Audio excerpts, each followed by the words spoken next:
Hi everyone, welcome to another episode of ZAMBIA podcast. My name is Joe Kanema, aka the Podcast Junkie. We are available on Facebook, we are available on YouTube, we are also available on TikTok. You can just search ZAMBIA podcast, be able to follow us and be able to support us. So today we are joined by the HOPAZ President, Hospital Pharmacists Association of Zambia, Mr. Lucky Monsaka. Welcome to the podcast. Thank you so much for having me, Mr. Kanema, and it's good to be here. Thank you very much. And you do remember that you were the first person that we had on the podcast. Not particularly this version of this podcast, but we started doing a podcast called Pharmacy with Purpose. You were the first person that we invited on the podcast, and it's good to have you on this one again. You know, I consider myself as the darling of this podcast. I think I've done several podcasts with you, and it's good to be here as you are evolving, and we look forward to where this becomes big, and I'll still come on that platform and be able to share one or two things. So you are obviously a clinical pharmacist, but you are also the HOPAZ President. Obviously, we're going to come to that, and we're going to be having a conversation mainly around HOPAZ. But also just to pick the conversation up from where you're coming from as a clinical pharmacist at National Heart Hospital here in Lusaka. What would you say are some of the different roles of a pharmacist when it comes to the clinical setup, specifically in a hospital like a National Heart?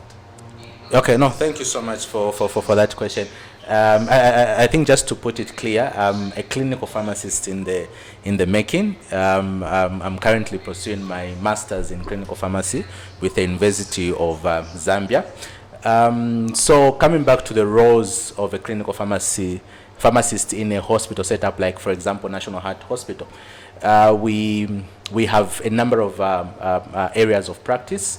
First of all, I'll start from the theaters. Okay, so we have pharmacists that are stationed in the theater that are there to provide pharmaceutical services right there in theater and right in the operating room. So we have pharmacists that are stationed in those places. So you'll find that if there's a case going on, if there's an open heart surgery, we'll have a pharmacist that will be there throughout the process up to the time that the patient is opened, closed, and transferred to ICU. There will be another pharmacist that will be there up to the point that the patient is discharged. So we have such kind of roles that we are performing at the National Heart Hospital, apart from the ones that you do where you do pharmacy ward rounds, major ward rounds with the doctors, and a number of other medicine reconciliations and things like that. So there are quite a number of activities that we do at the National Heart Hospital. It is interesting because you are strategically placed in the clinical setup, and essentially that's what sort of like HOPAZ is like meant for, Hospital Pharmacists Association of Zambia. Just so that we can pick up this conversation, what does HOPAZ exist for? What's HOPAZ there for? Okay. Basically, essentially the aim and the existence. The existence. Okay, so I'll break it down in a simpler term so that everybody is able to understand, because I think this is a question that I will get several from colleagues within the profession, even people from outside, because they would want to appreciate what HOPAZ is and trying to differentiate it with other associations. So something to mention that is key is that hospital HOPAZ came into existence because of the relevance that hospital pharmacy practice plays in the profession. Okay, so as HOPAZ, our main aim or vision is to become that voice in the hospital practice. Okay, so we of course we have our mother board, which is the Pharmaceutical Society of Zambia, PHARMACISTS, that looks at a number of issues that affect the practice of pharmacy in Zambia. But HOPAZ narrows down and talks about hospital practice, because if you look at our curriculum right now, you'll find that about 90% of our curriculum is hospital based, about 70 to about 80% is hospital based. So meaning that out of maybe 10 out of the 10 people that are in the university, maybe 5 of them will find themselves in a hospital setting working. So we thought and said, oh, fine, this population of pharmacists or pharmacy technologists need to have a voice. How do we give them that voice? It is through an association known as HOPAZ that will stand up and speak on their behalf to ensure that we foster for safe, effective medicines that our patients are going to receive in these hospitals. So that's basically why HOPAZ exists. Do you think that HOPAZ do you think the name of HOPAZ should be changed? Because it says Hospital Pharmacists Association of Zambia. Why is it that there's that omission for pharmacy technology? Maybe pharmacy technologists can feel like, why are we being left out? Why are being or does pharmacists encompass everything, or should there be a better changes? way this can be? I'll answer it like this. So that's a conversation that is still being we are still having that conversation in the background. Like how do we incorporate the pharmacy technologists?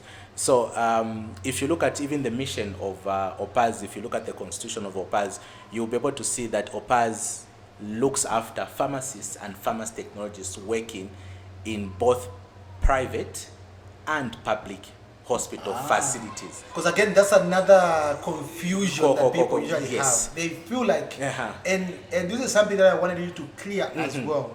There is this misconception that HOPAZ is a UTH-based association that is just for the university. The university teaching hospital. So to answer your question again, I'll ask you a question, then you'll be able to answer it. I am the president of HOPAZ. Do I work at UTH? No. Where am I? I'm at National Heart Hospital. So does that qualify that it's a UTH association? No. Okay. I'll give an example. Other members of the executive, for example, our project coordinator, Mr. Samson, that is in the background. Prior, before he came back to Lusaka, he was in Chipata. Okay. So you'd find that, of course, UTH being the national referral hospital and being the center of practice. So you'd find that most of these initiatives were introduced at UTH. Then we needed to replicate these same practices in other facilities. No wonder the conception is it's a UTH kind of arrangement. So now, one of our aim in HOPAZ is how do we then replicate what is happening at UTH, at Levy, Kasama, Copperbelt, so that we have what standardization of practice. So one of the initiatives that we had come up with last year to ensure that we have some form of standardization in practice was the INDABA, which one of the aim of the INDABA was to how best can we standardize practice so that our patients, when they come to UTH and when they go to a hospital in your village in Munyulunga, they'll be able to receive the services of a pharmacist the way they would have received it at the university teaching hospital. So I refuse. HOPAZ is not a hospital, is not a UTH association, but it is an association for every hospital in Zambia, regardless of location. There is something that I wanted to say, obviously, when we were in school, because obviously me also being a pharmacist, that we learned about the care plan. How you review a patient, based on the medication that that patient is taking, in terms of the side effects they're facing and the drug interactions, and you can be able to recommend if they need to change the drugs or taper down on the dose. But when we graduated, you go into the hospital and then you find that you don't do that. Essentially there's more to do with dispensing of drugs than there's more to do with clinical care on the actual wards. So and that really frustrated me, because what you're learning is different than what you're finding on the actual ground. So what would you say really is HOPAZ's role, maybe in trying to ensure that as pharmacists we get more involved in the clinical aspect of the treatment practice. of practice? Okay, so we at HOPAZ also share the same sentiments, and I think if you've interacted with a number of people from different facilities, that's also the actual problem that is there. Remember, in the beginning I said I'm pursuing my master's in clinical pharmacy, and even when I was telling colleagues that this is what I'm pursuing in, the assumption is that once you are done, you'll still be dispensing. There'll be nothing different that you'll be doing. So what I can say is that there's no motivation to employ pharmaceutical care practice. Even for those that have done clinical pharmacy before me, that have finished and are practicing, you'd find that they're not even doing the clinical aspect of that training. And some of the reason why that is done is because there's no recognition in the government. So if I finish my paper and I'm a clinical pharmacist, the government won't employ me as a clinical pharmacist. They'll employ me as a pharmacist. As a pharmacist. So now, imagine when... So in short, there's no position for a clinical pharmacist. There is no position of a clinical pharmacist. There's no structure. Yes, there is no structure. So no wonder us as HOPAZ, working together with other stakeholders like Pharmaceutical Society of Zambia and other people in the profession, we were working on the restructuring of the structure. And one of the key things that we mentioned when we were sitting in that committee was we needed a position for clinical pharmacists to come out so prominently in the structure. Because remember, of course, ours is saving the patients. Our patient, our number one goal. But remember, we also need to eat. Our members need to eat, so they need to be motivated in order to go an extra mile. Of course, we're not saying that no, do not go an extra mile because you're not being paid more. Of course, some people might need a bit of a push here and there. So we're saying that this structure will be able to, because if I'm going to be paid, let's say, for example, an extra 2,000 for the clinical work that I'm doing, of course, I'm going to be motivated and I'm going to put in more work because I'm going to be paid for that, for that work. But what you find now on the ground is that the practice, we have a few individuals, but I don't want to mention names, but they are there. Okay, in hospitals, you go to UTH. Even if now you go to UTH and just ask in one satellite pharmacy like E-Block, just say, who does clinical practice in this area that is committed? They'll give you a name. Go to Levy, they'll give you a name. Go to the Copper Belt, they'll give you a name. So we have a few individuals that are doing the job. Okay, so now imagine if people were motivated, meaning that you have a big chunk of people that are going to push in the work and do that. So we have put that in the structure. We're just waiting for approval, and we are also working round the clock to make sure that this structure gets approved. That's good. Okay, that's good.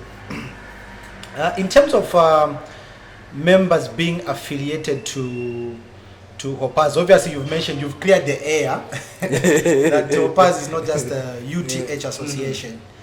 But myself also being part of HOPAZ Exco previously as SG, one of the challenges that you face in HOPAZ is that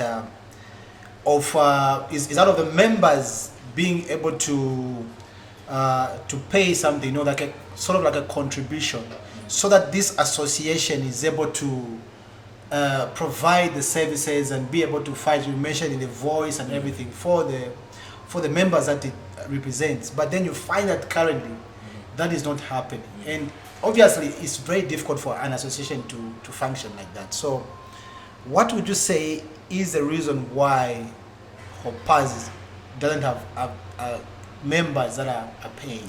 Members that are paying. Yeah. What's the challenge? What's the problem? Okay, so that one I'll answer it in a number of ways. Okay, so maybe first, maybe let me mention that as it stands now, HOPAZ doesn't have a membership fee that has been set. Okay. That members have to pay or subscribe. So basically, you just automatically become a HOPAZ member. As it stands, as long as you're practicing in these facilities, you're you're an automatic member of HOPAZ. Okay. But coming next year, 2025, we are going to put a small subscription fee that you have to pay annually. So I'll give an example. Maybe if we say we are going to be paying 50 kwacha a year, so that will be your subscription fee that you have to pay to be part of HOPAZ, so that you can benefit from HOPAZ, because there are a number of things that we are doing. We are doing things like clinical presentations where you can attend online. We'll have different presenters, so you get to benefit and you get to improve your professional knowledge. So how have we been surviving? It has all been out of the EXCO's pocket. So I would say maybe there's an activity, I'll get money from my pocket. There's an activity, you get money from your pocket. Remember, you said you were an SG, and before you are elected into as a executive committee member for PHAZ. You are SG, so you remember how we used to get money from our pockets to go for an event, to do one or two things. So there's literally no money. And one of the challenges that has been there to have subscription fee was the members that we have. Remember, we're saying hospital practice. Okay, these are the same members that subscribe to Pharmaceutical Society of Zambia. And Pharmaceutical Society of Zambia gets money from our members through deduct. Okay, so mean that when you are employed in government, you automatically start subscribing to Pharmaceutical Society of Zambia. So there's a percentage that they'll be getting from your payslip every month. Okay, so now what was happening is that when we approached a few individuals to subscribe to HOPAZ, the argument that was there was, why should I pay twice membership fee? Okay, so when we were approached with this block, what did we do? We went back to find, how do we navigate through this? So we started inquiring from previous executives that how were they doing it. So it was discovered that there was a certain time in council for Pharmaceutical Society of Zambia where it was agreed that what if HOPAZ, since it's an affiliate of association for PHAZ, Yes. and the members that PHAZ is getting money from are members of HOPAZ. So instead of exposing members to twice deductions, why not PHAZ gives a certain percentage to HOPAZ for the membership, so that it becomes like more of, I don't know if it's a grant or something, but something that you get from PHAZ. So there was this that was agreed in council, but that was before we even got into power. Okay, so now when we picked up this conversation, we brought it up to the previous executive, not the current executive, but the previous executive. I think one of the things that we faced was we didn't have the minutes of that council to refer to, but we have subsequent letters from the previous executive, from the previous president, which is Mr. Ruben Banda, and also from the other president, Mr. Andrew Bambala. I think we have got those correspondence, those letters that were done to PHAZ requesting for these funds, but never have they been dispersed. So that is the predicament that we are in. So now what we've decided is maybe come next year we are going to maybe set up a small amount that members can pay and be part of HOPAZ. But ideally, that was what was discussed a few years before we got into power, that PHAZ should be able to give us some form of money for those members that they deduct from the hospitals, because those are our members too, and those are the people that we are representing. I can imagine this is an enormous challenge, obviously, operating without funds. It's huge. It's huge. So no wonder you'll find that even certain activities we are not able to participate, or we are not able to come up with certain activities because we don't have resources. I think there was a time that we started going into schools. I think we went to 2 institutions. So for us to have such visitations with institutions, money had to come from the pocket. Even the people that escorted us needed something, so we had to pay. Okay, but it seems as if it's HOPAZ paying, but not knowing that it's coming either from the project coordinator, it's coming from the SG, or it's coming from the president, or it's coming from the secretary. Whoever has got the money, you put resources together and you make those payments. Mm-hmm. So those have been some of the challenges that we've had. Finances has been a huge challenge. There's some sections of the profession that are saying that HOPAZ is a dying association. Would you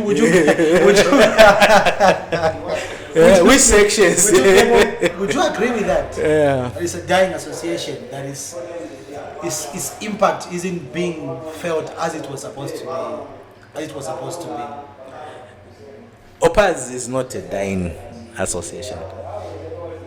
It might have gone to sleep, but it's not dead as an association. The Champions League. I remember your the presentation that we are back in the Champions League. Of course, we are back in the the Champions League.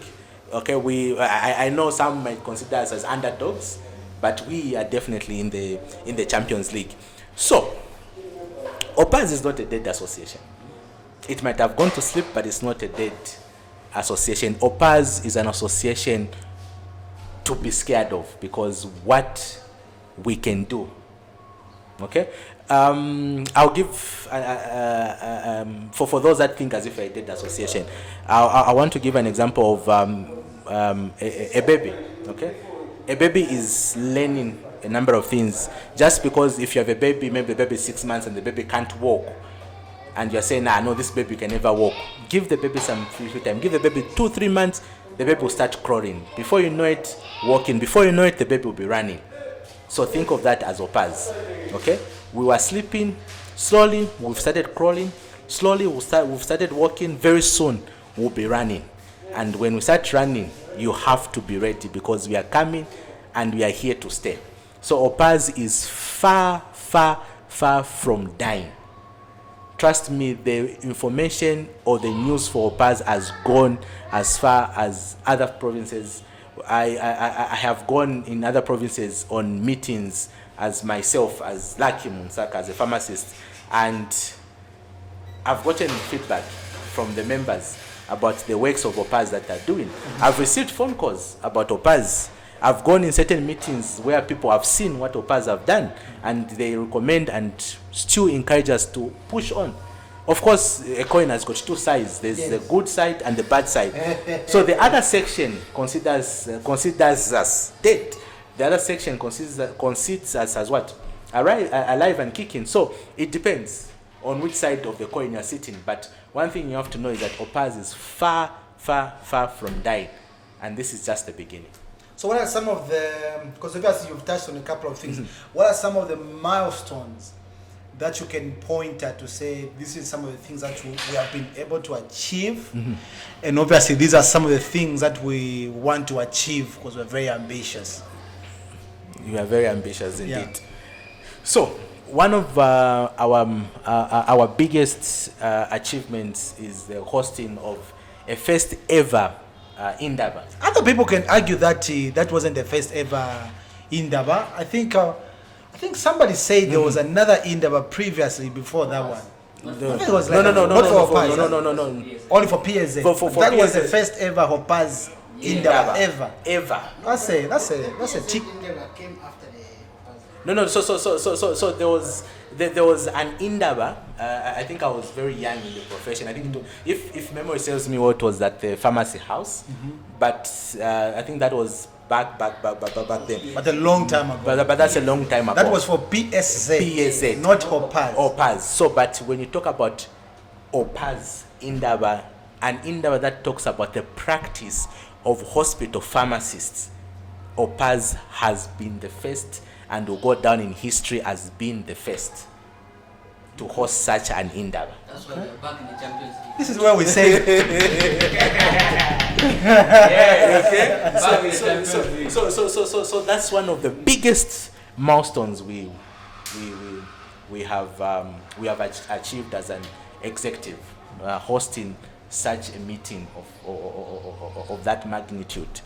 And apart from that, we were supposed to host our second edition. I think that was but due to unforeseen circumstances, there are a number of challenges associated with the hosting of that event, but we were unable to kickstart that event. But of course, remember, just because we are walking and we fall down doesn't mean that we are going to stay down. No, the event is still on. We've just pushed it. It will be in the first quarter of 2025. Okay. And it's coming back bigger and better, and we are not going to stop until we host our second edition, because I think I don't know if we'll be able to get into that, but that is one of our milestone, and that's what we are looking forward to. And again, we are looking forward to hosting our elections. That's in January. Second week of January, we are hosting our elections, where we'll be electing new office bearers for HOPAZ that are going to carry the torch further. Okay. So those are some of the events that we are looking forward to. There's a whole list of other events that we'll be able to to mention, but we'll be mentioning them bit by bit. We do not want to spoil so that people can come and hijack. Mr. President, is there a cartel in the pharmacy profession? Because the reason why I'm asking this question is I remember this was raised, I think, some 2 AGMs ago by the previous HOPAZ president, Ruben Banda. He said that there's a secret. He said, he quote unquote, he said there was a secret HOPAZ account, and there has been some people that have been benefiting, like getting, is it grants, is it some kind of money into that account using the name of HOPAZ, and then they've been using that money for their own personal gain. So I think you are in the right position to help the entire profession in this country, in Zambia. Answer this question: Is there a cartel that is using a secret HOPAZ account to use money for their own personal gain? So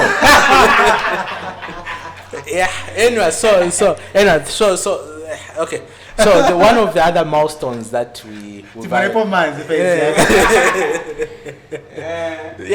one of the other milestones that we have achieved as HOPAZ that I think I didn't mention was we successfully received a grant through the PHARMACISTS project and concluded the project under this leadership. I think we signed the contract under this leadership, got the money under this leadership, and concluded the project early this year under this leadership. So, is there a cartel in is there a bank account? A hidden bank account. So I remember I remember when we were being elected into office in Livingston. I think all members of the profession like, you've been elected, go and find out where this money is. We trust you. We trust you. I think I'm here to confirm that we found the money and we found the account. And so there is no, I'll categorically say it, there is no cartel in HOPAZ. There is no cartel in HOPAZ. It is just misinformation. So here is the gist. Okay. So there is I don't know if you've heard of a link known as the Brighton Lusaka Health Link. Yes. Okay. So this link is between pharmacists in Zambia and the pharmacists in Brighton in the UK. Okay. So that one is known as the Lusaka Brighton Lusaka Health Link. So this link is a partnership. Okay. So in this link we have a number of people that sit in the link. We have the Brighton, which is the University of Success. Those are the people that are sitting in Brighton. Then in Lusaka we have the University of Zambia Pharmacy Department. Number 2, we have the University Teaching Hospital Adult, that's pharmacy. Then we also have the Hospital Pharmacists Association of Zambia, HOPAZ, as part of that link. Okay, so this is what makes the Brighton Lusaka Health Link. So when you hear that the Brighton Lusaka Health Link is here, just know that HOPAZ, UTH, and UNZA are the people that are there, because those are the people that are making up the link. So HOPAZ has made some strides. I don't know if members know that the time when we were hit with the COVID-19, the hand sanitizer. Tell the members, let them know. Because if you are saying that HOPAZ is dead, here you will get to know that HOPAZ never died. It's just that maybe publicity of HOPAZ activities went down, but HOPAZ was far from dying. So during the COVID-19, that hand washing that is being done at university teaching hospitals, Ndola, Kawe, Livingston, it was spearheaded by the link, and HOPAZ is part and parcel of that link. So by virtue of association, HOPAZ was spearheading that that initiative, which is the CPAM, we call it the CPAM, which was the Commonwealth. The CPAM, we had also the CPAP 2, where we got extra funding to do some antimicrobial stewardship works in the facilities in Zambia. HOPAZ was part and parcel of those activities. Even when you look at correspondences that are being done to Ministry of Health requesting for authorization to do these activities, see those letters, you'll find the name of HOPAZ there. It will say HOPAZ with WACO, with the University of Zambia, the Brighton, are carrying out such and such in these facilities. HOPAZ's name is there. Okay? So, what happened was, when these people came and this link was made, okay? I think the one that was sitting as a chairperson for the link was Dr. Kadungie, okay? But now I think the one that is sitting there is Mr. Banda as the link chairperson. Okay, so when the link came, okay, yeah, Chimbi Banda. Okay. So when the link came, okay, they needed to have an account where this money is going to come in. Remember, when you're getting money as a grant, okay, when you're getting money even from Commonwealth or from the UK or from anywhere that are giving you a grant, they are going to give you money based on an activity that you've lined up. Okay? So even for us, it was the same thing. Okay? So when we were sitting in the link meeting, I wasn't privy to that because by then I wasn't in HOPAZ. Okay? So, but in the previous meeting, the CPAM one, okay? So there was that meeting to say, when we get this grant, where is the money going to sit? Who is going to be the fund holder of the money?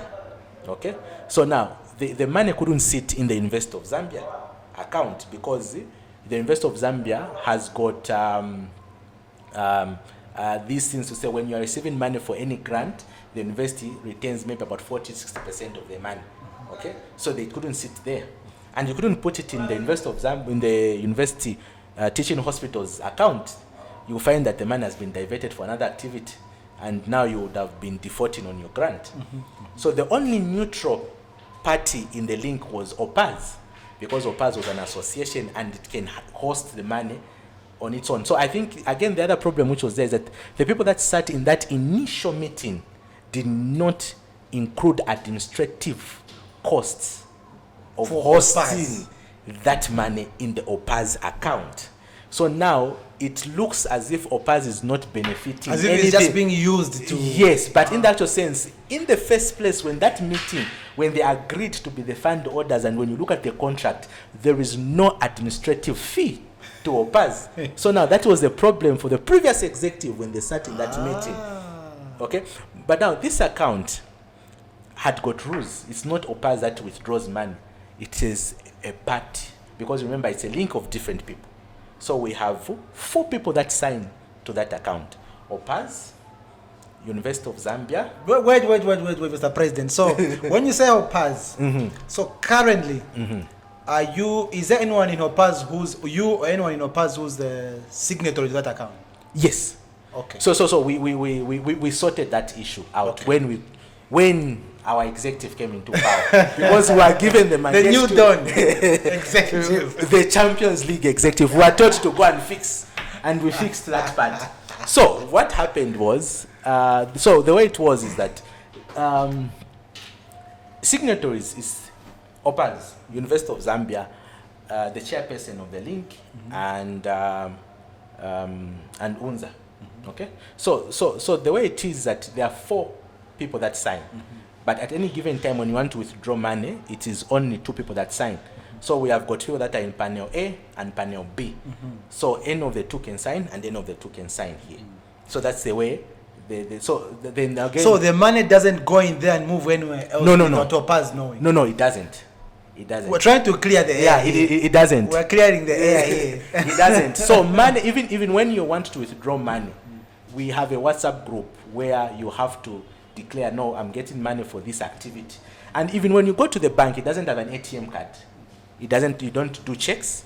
You have to physically go to the bank. And when you go to the bank calls the signatories to confirm if the person that has gone to withdraw money has been sent because the money sits in HOPAZ's name. So people have to confirm that this person has been sent to withdraw money. And money is only given against an activity. And again, let me make it clear. If we have received a grant for 1,000, just hypothetically 1,000, the people that are giving us the grant do not give us 1,000. No. They give us the money in batches. So if we make a plan to say we are going to do these activities throughout the year, maybe we have to go around maybe in May, in June, and in December. They are going to give us money when we are going. So we are supposed to invoice everything. So if we have maybe 2 people that are going, so we have to invoice them to say, no, we have 2 people that are going to this place. They need this amount of money, of course at government rates. Yes. Okay. Fuel at government rate. And they're going to do such an activity, and they'll need this and this materials, and they'll need this amount of money. Then you invoice, then you send it to our colleagues in Brighton.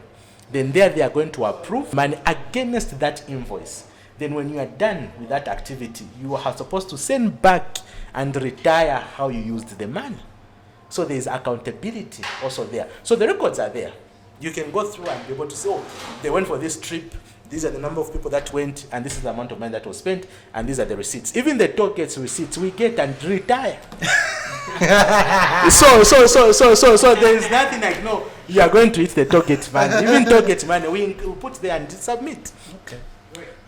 56 minutes, I don't know how far you want. Okay. Okay. So in conclusion, the challenge which was there is that previously, why the alarm, according to our own understanding, where the alarm was raised to say there is a secret account, it's not a secret account. The account is there. And if you want records for this account, you can just reach out to be able to review everything. So the problem which was there is that when the account was formed, the signatory that was sitting on that account was a member of HOPAZ executive. Okay, and this is the person that is even used to receive notifications when money come in and go out. Okay, but when that person left the executive, they still remained as a signatory. So even when the other guys came in, there was no change of the signatory. So now it looked as if the money was going away. But in that sense, HOPAZ was the fund order, but the incoming president was not able to go part of the signatory. So because if you don't have access to the money, then probably there are some things that are happening maliciously. But when we came in, we made it clear to say we wanted accountability. And the only way we made the accountability was that we agreed with a link to say the signatory from HOPAZ will be the office of the president, not the individual. It will be the office of the president. So if next month I'm voted out as HOPAZ president, the one that automatically becomes the president automatically becomes a signatory of that account, and the bank will be informed accordingly. Okay. So it's not an individual. It's not like where I'm no longer the president, but I'm still the one that signs. No. Okay. So the moment I leave the office, I'm no longer the signatory. Okay. So now as it stands, I sign. So anything that, even for the previous project that concluded in early this year, I was the one who was the signatory. So even when we had activities in all the provinces, we had to sign and we had to be informed of every activity. So there's no secret. So thank you, Mr. President. So there are 2 accounts. So clearing the air. So subsequent accounts, just know that now we are going to add a percentage for administrative fees for hosting such amount of money. Yeah, I know that. I'm trying to see if we can squeeze some of important conversations because of time.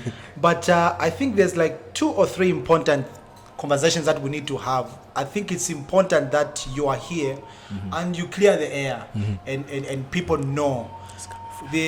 Mr. President, what would you say? Some people are saying that currently HOPAZ is operating like a one-man show.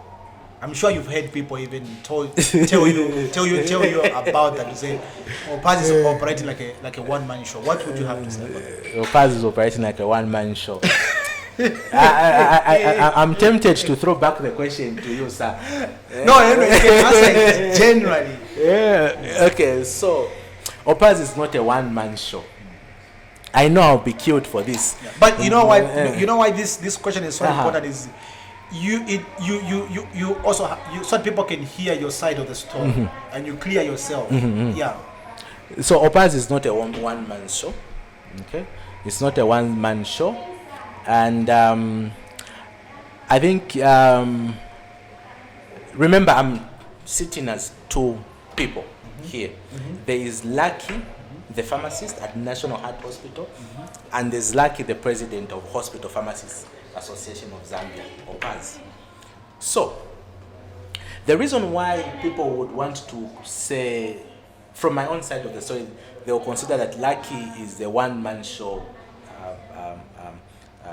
executive is wrong, and to some extent can be true in some cases. Remember, a coin has got two sides. Okay, I'll give an example. I'll use you as an example. Okay, I'll use you as an example. Not in a bad way. No, not in a bad way. Not in a bad way. Okay. I'm scared.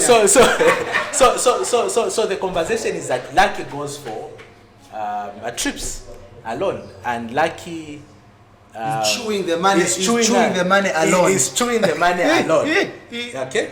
So I'll pick a latest trip I had gone for. Okay, and I'll also pick the trip that you went for when you went to Mufrida under the project. Okay, you went there as SG of the association. Okay, you went to Mufrida for 5 days. Okay, you went to do capacity building. When you came back, we did not publicize that activity on our social media platforms, so people did not know about it. Okay, recently I went to Kasama. We were doing a point prevalence survey, okay, with ZAMBIA. Okay, so that trip I went there as Lucky Munsaka, pharmacist at National Heart Hospital, as an antimicrobial stewardship champion. Okay, I went there in my capacity as a pharmacist from National Heart Hospital, away from HOPAZ.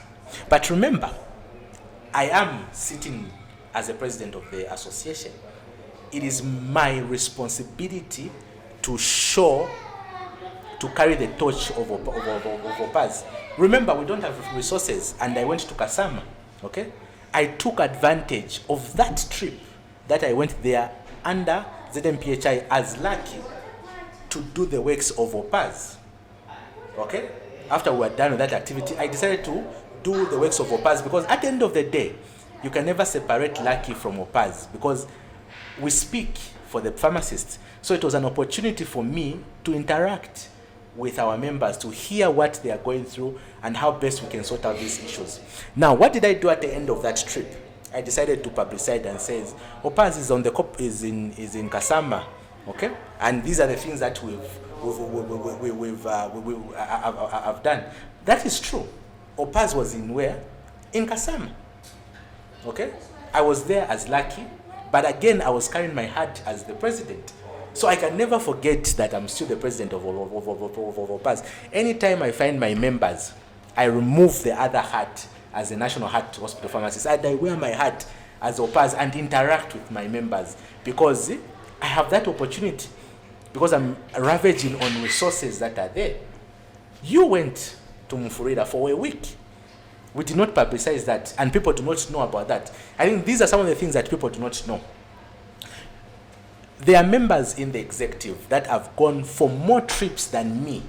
The only difference between their trips and my trips is that I publicize when I go, but for them, they never used to publicize. But other people will argue that isn't that the work of the publicity secretary whenever there's such a trip? Yeah. So when you come to any given executive, there are usually challenges, okay? And one of the challenges that we had was then the issue of publicity, okay? The turnaround time for publicity was quite slow, and maybe probably at that stage we were still learning on how to do publicizing what we are doing, okay? But over the times we have learned how to publicize this, okay? So when you see me posting in the groups, okay, it is me taking it upon myself to say, as the president of this association, of course I know corporate governance does not allow me to do that, okay? But of course, those are some of the things, those are lacunas that we have, and those are the challenges with my leadership, because I think I took too much of the bull by the horn. Like I got everything and said, okay, because if I say, okay, SG, publicize this, okay? Today I give you, no, let's publicize this. Maybe a day passes and you do not publicize. I will take it up upon myself and publicize. Because again, at the end of the day, people need to know what is happening. People need to know what you are doing. Because if people can't see, they will want to know that you are doing it. So I just took it upon myself to say, let me publicize this. Okay? So I'll give an example. Okay? Our project coordinator, I know again he's going to kill me for this because he's here. Okay? He's here. Okay? Although we differ on how we do things. Okay? The past we had the World Antimicrobial Awareness Week. Okay? He had an opportunity to be part and parcel of that launch in Ndola. Okay? Remember, he's a project coordinator. Okay? Even though he's going there as Samson, okay, he can take advantage of such setting and be able to speak HOPAZ. Okay? So you'll find that maybe he was part and parcel of that, but he never publicized it. So mean that people don't know that we also participated in things like this. So if it's not said, people don't think, people don't know. Okay. So of course in the World Antimicrobial Awareness Week, we participated. Because I've ticked we participated because my project coordinator is in that meeting. Okay, so I've ticked that we participated and those activities that we've done. I know we might differ on how we do things. But for me, as long as I'm there, HOPAZ is there. Even though I'm going there in another capacity, I'll always find a way of sneaking the agenda for HOPAZ and make sure HOPAZ is visible to everyone. I can sneak in one last thing, I think, before. How many minutes do we? Conclude in under 10 minutes. Yeah, so we conclude in under 10 minutes. But one important topic maybe that people would love to hear also is the issue to do with the Registrar of Societies. Mr. President, would you like to say something there? It's too. You know, the Registrar of Society reminds me of PHARMACISTS also with the Constitution, where some members were calling that the Constitution was approved after the AGM. It's too, like because the position that you are sitting on is even you are sitting on a position that was not even in the Constitution. But anyway, nevertheless, yes. Registrar of Society moved from their previous building and moved to the new building. So even their records have been quite a mess. And even what they're doing, they're trying to move from paper to electronic. So they're trying to upload everything. I think it's important that people know these things. Yes. Yeah. No. It's through these platforms that you'll be able to share some of the challenges. So they are moving from that system, from paper to electronic. So we as HOPAZ, we've got two accounts. We have got HOPAZ account and we have got the link account. Okay, so with the HOPAZ account, it's there. Okay, I think we have about a few thousands in that account, but it has been a bit of a challenge. I think those are some of the failures of this tenure of this executive. We hit a block when we got to Registrar of Societies with regards to our records, because I think what we found with the Registrar of Society was that they only had records for HOPAZ up to 2012. Okay, and this association has been in existence since 2008, and they are saying from 2012 to date there has not been any annual returns. Okay, and another issue that was with the Registrar of Society is that the same people that started the association are still the same people that are appearing as office bearers. Okay, so when we had people like Dr. Hanguma sat there, people like Mr. Mkosha, all these people have been in HOPAZ. Okay, and we've been submitting change of office bearers. Okay, even as we submitted, but even the letter that we submitted to them, they do not know where it is. So you would find that these are the challenges with records.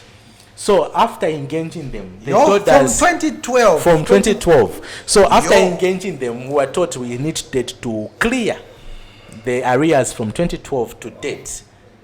Then That's like amounted to how much? I have to check my records. What about that's a lot of money? I think it's I know I have to verify the cost, but we needed to clear that amount.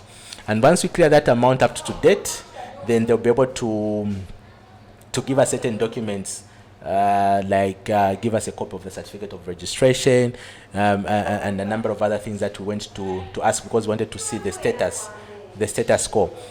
So those are some of the challenges that we've been having because it was back and forth between the bank and registrar of societies. So I think certain things. So this is, remember I said this is one of the failures of this executive. We failed to conclude this issue, but we are hopeful. Remember, we fall, but we're not going to stay down. So we are going to restart these processes next year. We are hoping to. So the challenge has been resources. So we are planning by next year, after we usher in a new executive, we should be able to raise some monies. I think we'll be able to ask for monies. Previously, we asked money from PHARMACISTS. I think we did not get anything. We had a negative response. So next year we'll try again with this new executive and see if they'll be able to assist us to get some of these documents, because Register of Societies is holding on to these documents, and those are key to be able to help us unlock certain things under HOPAZ. So Register of Society is another story. Anyway, Mr. President, I think it's been good chatting with you, obviously, as always. I think we'll have another conversation when your tenure comes to an end. I think we would like to see how you've fared, and obviously just to look at your legacy in terms of how you've done in terms of running HOPAZ. But I don't know what you'd like to say as your closing remarks for now. Okay, so in closing, I would love to reaffirm my earlier statement that I made at the annual general meeting, is that HOPAZ is back in the Champions League. We are here to stay, and we are not going anywhere. Yes. And look forward to next year. We have a number of activities lined up, starting from the annual general meeting. We are also going to be collaborating with other associations that away from pharmacy. So there is something that we are working on in the pipeline, which is that will do with prescribing or prescriptions. So we are trying to work around together with our colleagues from RDA to see how best we can work around this together with ZAMBIA. So we have a number of things in the pipeline, and also pursuing other opportunities, projects. So be on the lookout. 2025, expect nothing else but excellency from HOPAZ. Thank you. Mr. President, thank you very much for stopping by. There you have it. That was another episode of ZAMCHAD podcast.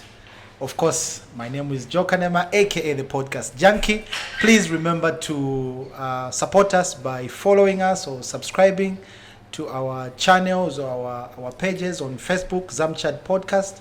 You can also find us on YouTube, ZAMCHAD Podcast, on what's that other platform? Instagram. I always forget. Instagram. But we're also on TikTok. So remember to follow us on TikTok as well. To keep supporting us. Thank you very much. Until next time. Bye.